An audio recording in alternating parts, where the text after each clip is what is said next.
इस कार्यक्रम के प्रायोजक हैं कृषि मंत्रालय, भारत सरकार।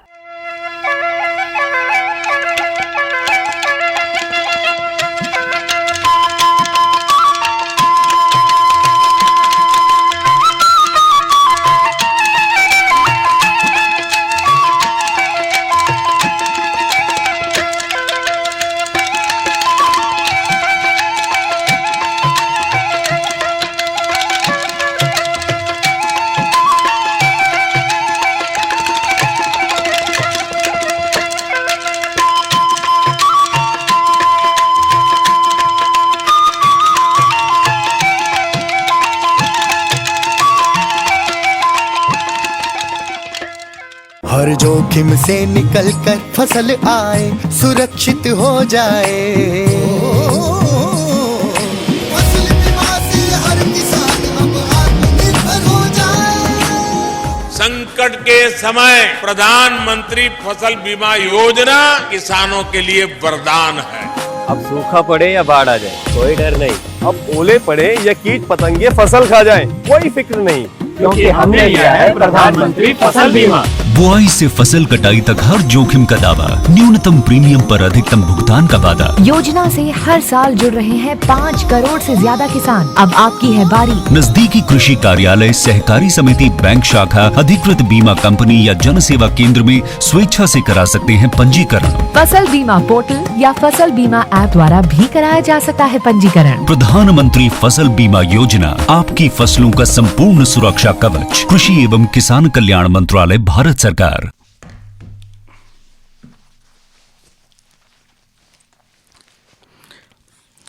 किसान वाणी सुनने वाले सगले ग्रामीण भाइयों नो लालजी भाईरा घना घना राम राम। देखो किसान भाइयों के आज अब बातचीत कर सो प्रधानमंत्री फसल बीमा योजना बारे में। एक एडी महत्वपूर्ण योजना है जेके में की हुई कि भी फसल अगर खराब हो जावे तो सरकार द्वारा अपनो आर्थिक सहायता दियो जावे। तो ये योजना रमो यही है भी किसान भाई अपनी मेहनत तो पूरी करी जाए, लेकिन मौसम मथे आप भरोसो को नहीं कर सको। तो कदे सूखो पड़ जावे, तो कदे अतिवृष्टि हो जावे, कदे ओलावृष्टि हो जावे, आंधी तूफान और अन्य प्राकृतिक आपदा से खड़ी फसल भी खराब हो जावे।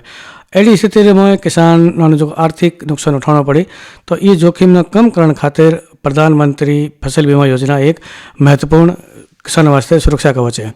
तो ये योजना जो मुख्य उद्देश्य है वो उद्देश्य यही है कि भी किसान भाइयों सबसे बड़ी बात है कि पहले आर्थिक सहायता देना, और उसके साथ साथ जो भी प्राकृतिक आपदाओं या प्राकृतिक मौसम में कारण फसल आप और जो नुकसान हुई वो नुकसान री भरपाई किसान करना। तो ये योजना रे मैं किसान भाइयों कह सको कि भाई फसल बीमा कराने वास्ते निर्धारित प्रीमियम भी अपन देना पड़े। तो बाकी प्रीमियम तो बड़ो हिस्सों सरकार द्वारा वहन किया जाए, लेकिन किसानों प्रीमियम कितना देना पड़ी ये भी एक बहुत बड़ी बात है।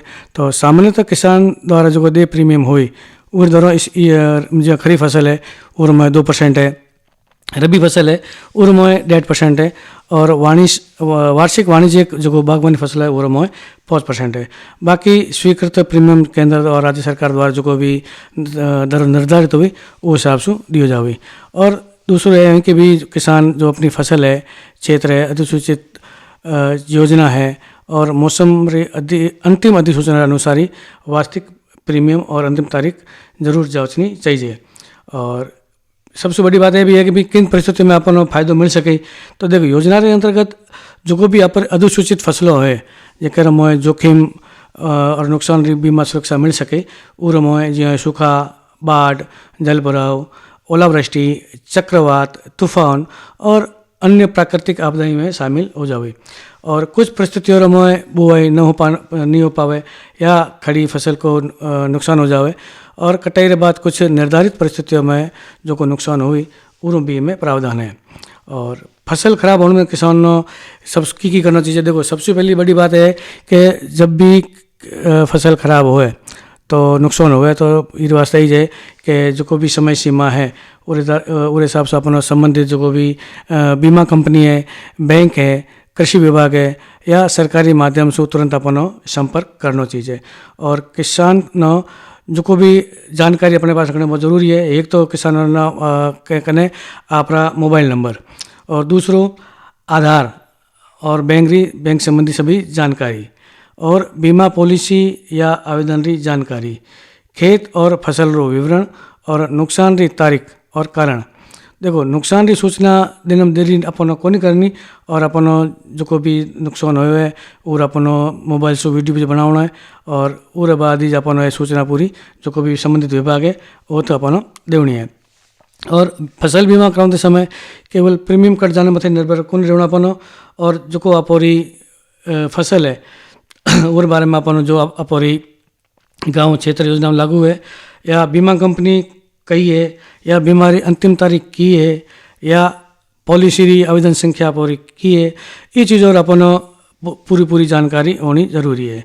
तो देखो कि भी आप बताइए कैसे किसान भाई ना कि जब भी फसल बीमा योजना अपन जब भी तारीख और निकलती रही तो तारीख और अपन विशेष तौर से ध्यान रखना है और आप जो भी कागज भी है जो संबंधित बैंक है या ई मित्र है या CIC अकाउंट रोज अपन जमा कराना है और अपन समय मथे अपन फसल बीमा कराना जरूरी है। अगर आप समय मथे फसल बीमा करा लियो तो निश्चित रूप से अगर आप नुकसान हुई तो अपन पूरी भरपाई सरकार द्वारा की दी जा से। आप आगे भी बातचीत जारी रखो और हमें सुन जाओ आप एक राजस्थानी लोकगीत। बगरी रे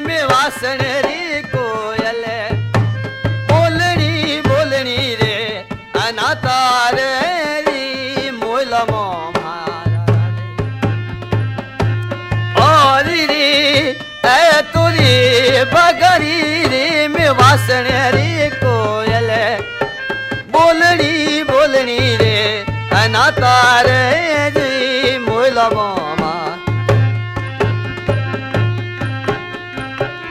ए तो हने की मिठी बोली कोयल रे बागरी भा राज कोयल रे हने की धीमी बोली कोयल मौजी रे बागरी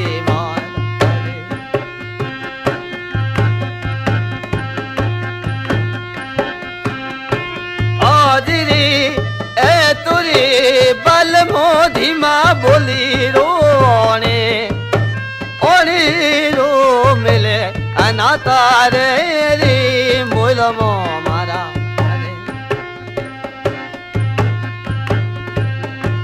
आजरी ए तुरी बल मोधी माँ बोली रोने रो मिले मोला मोरी मेला मारा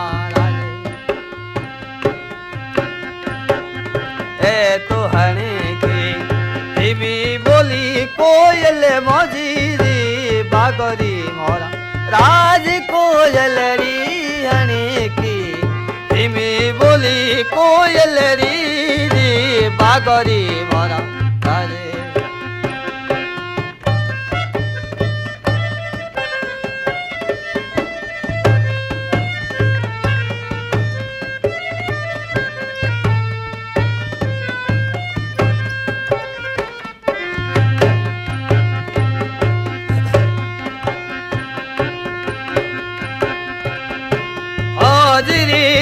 ए तुरे मनुड़ा मिठी बोली रावणे जिसने राम मिले भीमा बोली रे री पिवरी राजे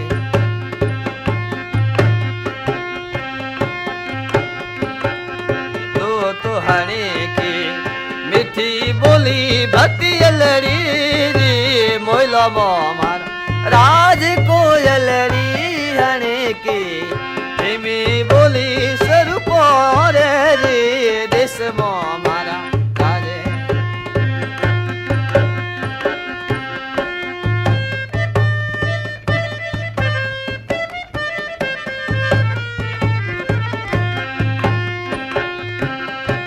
आज रे ए तुरे रब तोरी दाड़ा आज सिराइए लपसी रे होना मेरी मनरी करमन वारे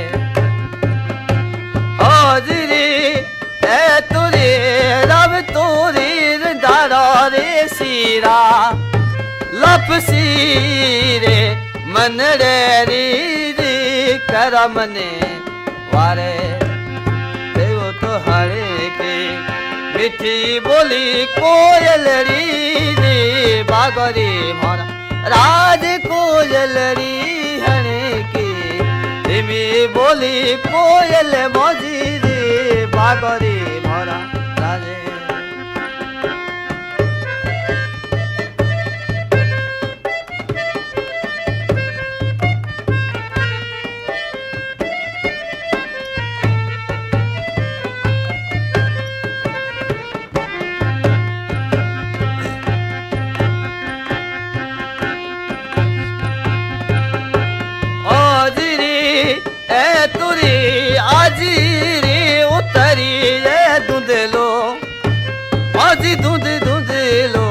बरसे मोदीरी जिसोने रो जैसे ए तो हरे की मीठी बोली कोयलरी रे बागरी मोरा राजे तो हरे की मीठी बोली कोयलरी रे बागरी मोरा राजे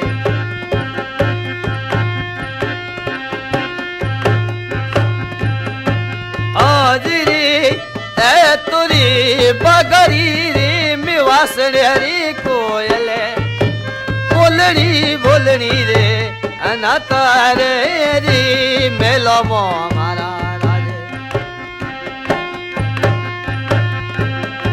हाजरी ए तुरी बगरी रे मिवासड़ हरी कोयले बोलनी बोलनी रे अनातारे जी मेलमो मारा राजे ए तो हरे की धीमी बोली कोयल कोयल री बागरी मोरा राज कोयल री हरे की मीठी बोली कोयल री बागरी मोरा राजे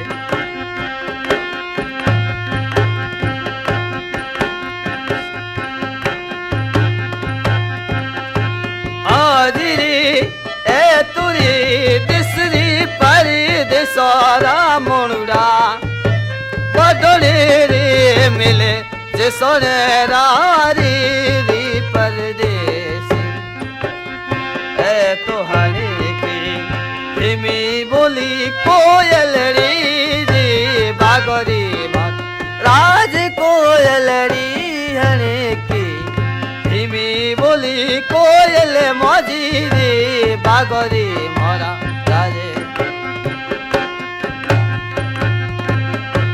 हाजरी ए तुरी बगरी रे मिवासण री कोयल बोलनी बोलनी रे अनातारे जी मेलमो मारा राजे ए तो हरे की मीठी बोली कोयल कोयल री बागरी मोर। हाँ तो किसान भाई यहाँ पर सुनिए आप राजस्थानी लोकगीत और हमें अब बातचीत करो जैविक खेती में तो देखो कि भी जैविक खेती है जो माटी की सेहत और किसान की समृद्धि और स्वस्थ जीवन की कुंजी अगर आप जैविक खेती रो अगर बरोबर खेतों में प्रयोग कर सो तो अपन बहुत ज़्यादा फायदा भी है लेकिन उससे पहले अपन भी समझना है कि भाई जैविक खेती है कि तो देखो रासायनिक उर्वरकों और कीटनाशकों पर निर्भरता कम करने वास्ते अपन प्राकृतिक साधनों की खेती करनी चाहिए। तो वो साथ साथ अपन ये भी देखो कि जैविक खेती और अणु आप देख रहे हो कि भी जितना किसान भाई है जो ज़्यादा से ज़्यादा रासायनिक खेती रे मत निर्भर हो गया है और आप रे खेतों में जो तो हो सके जो तो रासायनिक प्रयोग कर रहा है लेकिन इरा जो दुष्परिणाम है वो होना ठाक नहीं पड़ रहा। अपन यही करना है कि भाई जितो हो सके जो तो जैविक खेती रो प्रयोग करो और जैविक संसाधन अपनाओ तो आप जो जमीन है जमीन री जो उर्वरता बनानी रहे से और के साथ साथ आप जमीन री जो उत्पादकता भी बनानी रहे से और स्वास्थ्य भी आप बिल्कुल स्वस्थ रहे से। तो अपन कोशिश यही करनी है कि भी जैविक खेती है जो कह सको कि भी खेत री खाद खेत में तैयार कम लागत में तैयार हो जाए। तो अगर आप खेत री खाद खेत में तैयार करो तो उसको आप जो भी आप कृषि उत्पादन कर रहे हो तो मेरे पर लागत कम आ रही है। अगर आप भविष्य में अगर आप और फसल खेत अनाज खेत बेचो तो अपन वो लागत भी ज़्यादा मिलेगी। और अपन ये भी देख रहे हो कि भी किसान भाई जो रासायनिक और प्रयोग कर रहा है तो रासायनिक और प्रयोग करने के साथ साथ वो जो भी पूरा रासायनिक और नियम कायदा हुई वो सब वो अपनाना पड़े। देखो सबसे पहली बात यही है कि रासायनिक आप जब बाजार से लाओ तो सबसे पहले तो आप पूरा पैसा देना पड़े तो यहाँ पर लागत बढ़ जाओगी। और उसके साथ साथ जब आप ये छिड़काव करें तो देखो छिड़काव अपन कोकर करना है कि भी जिसके साइड हवा चल रही है वो साइड अपन छिड़काव करना है। और उसके साथ साथ अपन पूरा शरीर ढक रखना है, अपन आँखों में चश्मा लगा रखना है, शरीर पूरा ढक रखना है। जो लास्ट में ये जो डबला बचे तो जो डबला बचे तो वो डबलों ने भी अपन अड़ी जगह सुरक्षित रखना है जो आप पशु हसूँ आप मात्र हसूँ या आप बच्चों हसूँ दूर है क्योंकि उसू नुकसान नहीं हो जाए। और अगर ये जगह आप बात करो जैविक री तो देखो जैविक है जो थोड़ी खेत खाद खेत में तैयार हो जासे, कम लागत में तैयार हो जासे। और उसके साथ साथ जो कोई अपन फसल उत्पादन क्षमता है वो भी बढ़ जासे। तो अपो तो किसान भाई ने यही कहो कि भी जितो हो सके जितो जैविक प्रयोग करो और बढ़िया उत्पादन करो, वो जो थोड़ा फायदो भी है, थोड़ा लागत भी कम आसे। और लागत कम आने साथ साथ अगर आप बाजार में बेचान कर सो, अगर आप एक साइड में किसान भाई रासायनिक से उत्पादित फसल रख देवे और एक साइड जैविक से उत्पादित फसल रख देवे तो अगर आप दुई अगर बाजार में बेचान कर सो तो निश्चित रूप से अपन जैविक जो दाम है वो अपन बढ़िया मिल से। तो अपन कोशिश यही करनी है और अपन जैविक उत्पादन फसल से ज़्यादा उत्पादन लेना है। और उसके साथ साथ ये सबसे बड़ो फायदा यही है कि आप जो जैविक से उत्पादित फसल लें और में आप जो स्वास्थ्य है वो बिल्कुल बढ़िया रही। और स्वास्थ्य ज़्यादा पर बढ़िया रहे तो आप निश्चित रूप से आप फसल में उत्पादन भी ज़्यादा कर सको। और उसके साथ साथ एक बीजी बात कि भी रासायनिक है, रासायनिक को आप ये भी देख रहे हो कि भी कई प्रकार आप रोग हो रहा है। आप ये भी कह सको कि भी पंजाब से एक ट्रेन चलती बीकानेर वास्ते और पूरी ट्रेन में जो मरीज चलता वो सारे मरीज कैंसर मरीज होता, मतलब कोई भयानक बीमारी और मरीज होता। तो अपन ये चीज़ बारे में भी ध्यान रखना है कि भी देखो पंजाब में जब खेती बाड़ी होती थी वो सब रासायनिकों से होती थी तो वो रासायनिक और खेती के कारण ही आज वो जगह इतनी प्रकार ही भयानक रोग हो गया। तो अपन भी ये कोशिश यही करनी है कि भी जितो हो सके जितो रासायनिक प्रयोग कम करना है और अपन जैविक से उत्पादित फसल प्राप्त करनी है और अपन जैविक खेतों में प्रयोग करना है। जब तक आप जैविक प्रयोग जितो खेतों में कर सो वो तो जापो ने फायदो है, किसान भाई ने फायदो है और वो स्वास्थ्य ठीक रहे से और आने वाली पीढ़ी भी बिल्कुल स्वस्थ रहे से। देखो किसान भाई आप बात कर रहे हो था जैविक खेती री, अगर आप जैविक खेती की बात कर रहे हो तो देखो कि अगर आप परंपरागत खेती में जाऊँ तो वह खेती में आप देख रहा था कि व्यापार जो माहित होता जो को वर्षालू खेती करता था, मतलब वो समय में आप सिर्फ एक खेती होती थी, एक समय जो को बरसात होती थी।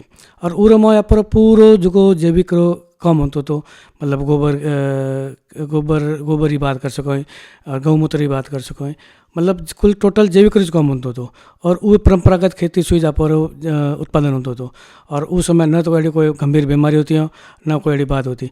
और उसके साथ साथ अब एक और बीजी बात करो आप एक A3 खड़ीन प्रथा, तो जो खड़ीन प्रथा होती है जो पूरी जैविक से ही उत्पादित है और में यही है कि भाई जो बरसात जो पानी आन तो वो एक जगह इकट्ठो होन तो और वे खेती रे मोज आप एक फसल उत्पादन होती। तो आप कहना मतलब यही है कि भाई जैविक अगर आप जो उपयोग कर सो आप जो परंपरागत खेती की बात करो तो माया ऊट में आप खेती परंपरागत खेती करता जैविक चीज़ करता और में कोई रासायनिक और प्रयोग कौन करता। और अपन अगर देखो कि भाई हमें युग बदल गए हुए, टाइम बदल गए हुए, वैज्ञानिक पद्धति आ गए हैं तो अगर अपन इसको थोड़ा जुड़ाव करना भी है तो अपन अगर रासायनिक और प्रयोग करना भी है पहले तो आप ये सलाह देसो कि भाई अपन रासायनिक और प्रयोग को नहीं करना। अगर अपन रासायनिक प्रयोग करना भी है तो अपन जो भी एक कृषि विज्ञान केंद्र है अपन जो कृषि वैज्ञानिक है वो शू अपन सलाह लेके ही अपन अगला काम करना है, अपन वो हिसाब से अपन वो मथे रासायनिक प्रयोग करना है। बाकी जैविक पद्धति है सबसे बढ़िया पद्धति है, उस अगर आप काम करता है जैविक पद्धति मथे जैविक खाद रो प्रयोग करता रहो, खेतरी खाद खेत में तैयार होती रहे तो उसको फायदो यही है कि भाई अपोरी जो जमीन है वो अपर उम्र बढ़ जाए। आप एक चीज़ देखो कि जब आप रासायनिक प्रयोग कर रहे हो तो आप अपन सब जाप्ता रखो कि भाई अपन शरीर ढकना है, अपन चश्मो भी लगाना है। तो आप ये चीज़ देखो कि जब आपो आपो शरीर तो जाब्तो कर रहा हूँ आपो जो वही जो आपो अगर रासायनिक अगर आपो आपरी धरती मथे डाल रहा हूँ तो उरी स्थिति की से तो उरो भी मतलब कि तो उमर भी प्रभाव पड़से उरी उत्पादन क्षमता मत प्रभाव पड़से उरी जमीन मत उरी जो जमीन है उमथे प्रभाव पड़से। और ठीक है कि भाई हणो थे बढ़िया फसल ले लो 5-6 साल ले लो, लेकिन आने वाले समय में जो थोड़ी जो जमीन है वो पूरी थोड़ी बंजर बन जासे। जो हणो थे फायदो ले रहा हो पछो तो फायदो कौन ले रहा। अगर उस जगह अगर थे जैविक रूप प्रयोग करसो खेतों में तो निश्चित रूप से आने वाली 1 पीढ़ी के आने वाली 10 पीढ़ियों थोड़े खेती में वे जमीन से फायदो लेते रहे और बढ़िया उत्पादन करती रहे। तो आप तो किसान भाई ने यही कहसों कि भाई जितो हो सके जितो जैविक रो प्रयोग करे और जैविक में जो आप सरकार द्वारा जो सहायता भी दी जाए उसको संपर्क करे, जो योजनाओं दी जा रही है वो योजनाओं से भी पतो करे और योजनाओं पूरो पूरो फायदो उठावे। हम आप बातचीत कराया था जैविक पद्धति में और हमें आप सुनो प्राकृतिक खेती में सुनील कुमार शर्मा से बातचीत कराया है सुरेश कुमार जी हर्ष। तो आप सुनो आप एक भेंट वार्ता। नमस्कार किसान भाइयों, जैसा कि सुरेश जी ने पूछा है कि नेचुरल फार्मिंग क्या है और कि आजकल जैसे कि इन विभिन्न प्रकार के रसायनों के उपयोग से खेती में बहुत ज़्यादा प्रदूषित हो रहा है, हमारी जो उपज है वो प्रदूषित हो रही है, मिट्टी प्रदूषित हो रही है, तो इनसे कैसे हम बच सकते हैं। बहुत ही अच्छा प्रश्न है और आज के परिप्रेक्ष्य को देखते हुए ये बहुत ही इम्पोर्टेंट भी है कि हम नेचुरल फार्मिंग पे जाएं और आने वाला समय जो है नेचुरल फार्मिंग का जो प्राकृतिक खेती है उसी का होगा। हम बात करें नेचुरल फार्मिंग की तो जो पहले हमारे पूर्वज थे वो नेचुरल फार्मिंग एक तरीके से करते थे कि वो अपना कुछ भी इसमें रसायन वगैरह नहीं डालते थे, खेती में शुद्ध रूप से खेती करते थे। तो उनकी अपन देखें तो उनकी हेल्थ भी अच्छी रहती थी और एक देखें तो उनकी उम्र भी औसत है वो भी अधिक था।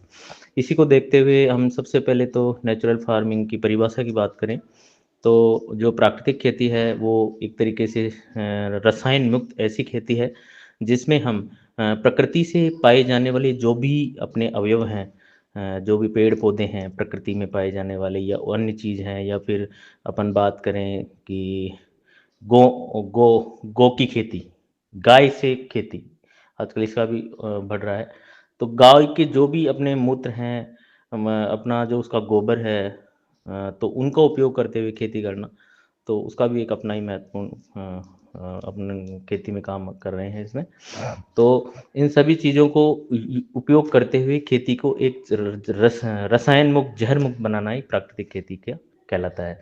अब अपन बात करें कि इसमें किस तरीके से अपन और अधिक कर सकते हैं, तो इसमें आजकल कुछ ऐसे क्योंकि जैसे जीरा है, ये सब है, इनमें बीमारियां अधिक आती है और देखें तो कीड़े वगैरह भी अधिक लगते हैं, मूंगफली है, कॉटन है, तो इनमें अपन कैसे रसायन मुक्त कर सकते हैं। तो इसके लिए हमारे जो वैज्ञानिक हैं और हमारे जो एक सुभाष पालेकर जी हैं, उन वो हैं देवव्रत जी हमारे जो गवर्नर हैं हरियाणा के वो हैं, तो उन्होंने कुछ ऐसे शोध किए हैं और प्राकृतिक खेती पे बहुत से शोध करके और उसमें कुछ ऐसे अवयव दिए हैं जो कि इस खेती को लाभकारी बनाते हैं और कंट्रोल भी कर सकते हैं। तो इसमें सबसे पहले बात करें तो जीवामृत है, बीजामृत है, घन जीवामृत है, और इसके अलावा अपन बात करें ये विभिन्न प्रकार के जो पोषक तत्वों के लिए क्या उपयोग करें, तो जीवामृत के लिए बहुत ही महत्वपूर्ण है। हर सिंचाई के साथ में हम 250 से 500 लीटर जीवामृत 1 हेक्टेयर के हिसाब से चला सकते हैं। तो उसका एक पोषक तत्व मिलते हैं उससे, तो हमारे जो विभिन्न प्रकार के जो अपन यूरिया डीएपी ये देते थे तो उससे बच सकते हैं और उसका काम भी आसानी से करते हैं। और हमारी ज़मीन है उसमें एरेशन भी बढ़ाते हैं, वाटर होल्डिंग कैपेसिटी बढ़ाते हैं, और हमारी जो भूमि है वो उर्वरक बनती है, उसमें कार्बन की मात्रा बढ़ती है, अपने जैविक पदार्थ की मात्रा बढ़ती है, तो उससे भूमि में अधिक पोषक तत्व प्राप्त होंगे, भूमि की उर्वरा शक्ति बढ़ेगी, तो उसमें अपने आप अपना प्रोडक्शन भी बढ़ेगा या फिर अपना मेंटेन भी रह जाएगा और अपन को विभिन्न प्रकार के रसायन भी नहीं डालने पड़ेंगे। तो इन्हीं चीज़ों को देखते हुए अपन आगे बात करें तो बीजामृत है। बीजामृत अपने जो बीज के उपचार के लिए अपन काम में लेते हैं, तो विभिन्न प्रकार की जो बीमारियां हैं उसमें भी अपने गौमूत्र है, अपना गोबर है, उसके अलावा चूना अपन काम में लेते हैं, चूना 100 ग्राम के लगभग, इन सबको एक ड्रम में मिला के और अपन 72 घंटे के लिए रख सकते हैं और उसको छान कर उसको उपयोग में अपन बीजों को उपचारित के लिए काम ले सकते हैं। उसके अलावा अपन जैसे इंसेक्टिसाइड की बात करें तो इंसेक्टिसाइड में भी 10 पर्णी अर्क है, जैसे अपने जो भी अधिक पंजेंसी वाले जो जैसे वो अपने पेड़ पौधों के जो पत्तियां है, फल है, फूल हैं, इन सब का उपयोग में कर सकते हैं। इसमें अपन जैसे अदरक है, लहसुन पेस्ट है, इसके अलावा तेज़ तीखी मिर्च है, करंज है, सीताफल है, पपीता है, और आंकड़े के पत्ते हैं, नीम के पत्ते हैं, नीम की निमोड़ी है। इन सबको अपन एक ड्रम में डाल के और अपन 72 घंटे के लिए रख सकते हैं। और इसका जो इन सब की चटनी हमें बनानी है ताकि उसका और भी अधिक उपयोग हो सके और उनकी पंजेंसी अधिक हो, ताकि कम अपना कंसंट्रेशन में अधिक उसका कंट्रोल हो सके इंसेक्टिसाइड्स का। इसके अलावा आजकल नीम ऑयल भी बनाया जा रहा है। नीम ऑयल का भी एक अपना ही महत्व है। जो भी अपने रस चूसने वाले, पत्तियों को रस चूसने वाले हैं, उन सभी कीटों के लिए नीम ऑयल का भी छिड़काव अपन 15 से 20 दिन के अंतराल पे कर सकते हैं। तो ये सब अपनी इस खेती को महत्वपूर्ण बनाते हैं, प्राकृतिक खेती को। तो सुरेश जी, ये प्राकृतिक खेती है और इसके बारे में जो भी प्रश्न है वो बाद में भी किसान मुझसे पूछ सकते हैं। कृषि विज्ञान केंद्र से संपर्क कर सकते हैं। धन्यवाद। हर जोखिम से निकल कर फसल आए, सुरक्षित हो जाए। फसल बीमा से हर किसान अब आत्मनिर्भर हो जाए। संकट के समय प्रधानमंत्री फसल बीमा योजना किसानों के लिए वरदान है। अब सूखा पड़े या बाढ़ आ जाए, कोई डर नहीं। अब ओले पड़े या कीट पतंगे फसल खा जाए, कोई फिक्र नहीं, क्योंकि हमने लिया है प्रधानमंत्री फसल बीमा। बुआई से फसल कटाई तक हर जोखिम का दावा, न्यूनतम प्रीमियम पर अधिकतम भुगतान का वादा। योजना से हर साल जुड़ रहे हैं 5 करोड़ से ज्यादा किसान। अब आपकी है बारी। नजदीकी कृषि कार्यालय, सहकारी समिति, बैंक शाखा, अधिकृत बीमा कंपनी या जन सेवा केंद्र में स्वेच्छा से करा सकते हैं पंजीकरण। फसल बीमा पोर्टल या फसल बीमा ऐप द्वारा भी कराया जा सकता है पंजीकरण। प्रधानमंत्री फसल बीमा योजना, आपकी फसलों का संपूर्ण सुरक्षा कवच। कृषि एवं किसान कल्याण मंत्रालय, भारत सरकार। इस कार्यक्रम के प्रायोजक थे कृषि मंत्रालय, भारत सरकार।